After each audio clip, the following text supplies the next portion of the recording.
नमस्कार दोस्तों। आषाढ़ मास की कृष्ण पक्ष की एकादशी को योगिनी एकादशी कहते हैं। इस दिन भगवान विष्णु के साथ साथ पीपल के पेड़ की पूजा भी की जाती है। योगिनी एकादशी के व्रत के प्रभाव से मनुष्य के समस्त पाप नष्ट हो जाते हैं और निरोगी काया की प्राप्ति होती है। योगिनी एकादशी की व्रत कथा सुनने मात्र से ही 88,000 ब्राह्मणों को भोजन करवाने का पुण्य भी मिलता है। आइए शुरू करते हैं योगिनी एकादशी व्रत कथा। स्वर्ग धाम की अलकापुरी में धनत कुबेर रहता था। वह शिव भगवान का परम भक्त था और प्रतिदिन भगवान शिव की पूजा किया करता था। हेम नाम का एक माली शिव पूजन के लिए उसके यहाँ प्रतिदिन फूल लाया करता था। हेम की पत्नी विशालाक्षी बहुत सुंदर थी। एक दिन वह मानसरोवर से पुष्प तो ले आया, लेकिन कामासक्त होने के कारण वह अपनी पत्नी के साथ स्वच्छंद विहार करने लगा। धनत कुबेर उसकी दोपहर तक राह देखता रहा।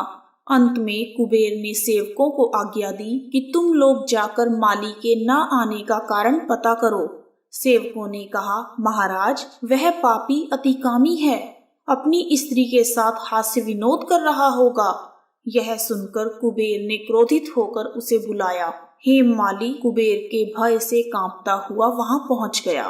राजा कुबेर ने क्रोध में आकर कहा, अरे पापी, तूने मेरे परम पूज्य शिवजी महाराज का अनादर किया है, इसलिए मैं तुझे शाप देता हूँ कि तू अपनी पत्नी का वियोग सहेगा और मृत्यु लोक में जाकर कोढ़ी होगा। कुबेर के शाप से हेम माली का स्वर्ग से पतन हो गया और वह उसी क्षण पृथ्वी पर गिर गया। भूतल पर आते ही उसके शरीर में श्वेत कोढ़ हो गया। उसकी स्त्री भी उसी समय अंतर्ध्यान हो गई। मृत्यु लोक में आकर माली ने बहुत दुख भोगे।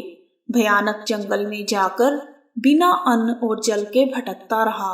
रात को भूख के मारे उसे नींद भी नहीं आती थी, परंतु शिव भगवान की पूजा के प्रभाव से उसको पिछले जन्म की स्मृति अवश्य रही। घूमते घूमते एक दिन वह मार्कंडेय ऋषि के आश्रम में पहुंच गया, जो ब्रह्मा जी से भी अधिक वृद्ध थे और जिनका आश्रम ब्रह्मा जी की सभा के समान लगता था। हेम माली वहां जाकर उनके पैरों में पड़ गया। उसे देखकर मार्कंडेय ऋषि बोले, तुमने ऐसा कौन सा पाप किया है जिसके प्रभाव से तुम्हारी यह हालत हुई? हेम माली ने सारा वृतांत कह सुनाया। यह सुनकर ऋषि बोले, निश्चित ही तूने मुझे सत्य वचन बताए हैं, इसलिए तेरे उद्धार के लिए मैं एक व्रत बताता हूँ। यदि तू आषाढ़ मास के कृष्ण पक्ष की योगिनी नामक एकादशी का विधि पूर्वक व्रत करेगा तो तेरे समस्त पाप नष्ट हो जाएंगे। यह सुनकर हेम माली ने अत्यंत प्रसन्न होकर मुनि को साष्टांग प्रणाम किया। मुनि ने उसे प्रेम से उठाया। हेम माली ने मुनि के कहे अनुसार विधि पूर्वक योगिनी एकादशी का व्रत किया। इस व्रत के प्रभाव से वह अपने पुराने स्वरूप में आकर अपनी पत्नी के साथ सुखपूर्वक रहने लगा। कहानी समाप्त। कहानी सुनने वालों का भी भला और सुनाने वालों का भी भला। योगिनी एकादशी की पूजा विधि।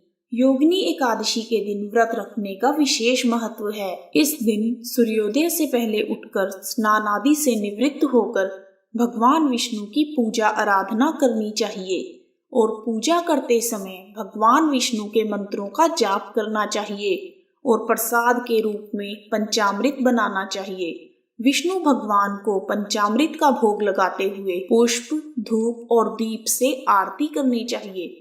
उसके बाद परिवारजनों में पंचामृत को बांट देना चाहिए। योगिनी एकादशी के व्रत में एक ही समय फलाहार करना चाहिए।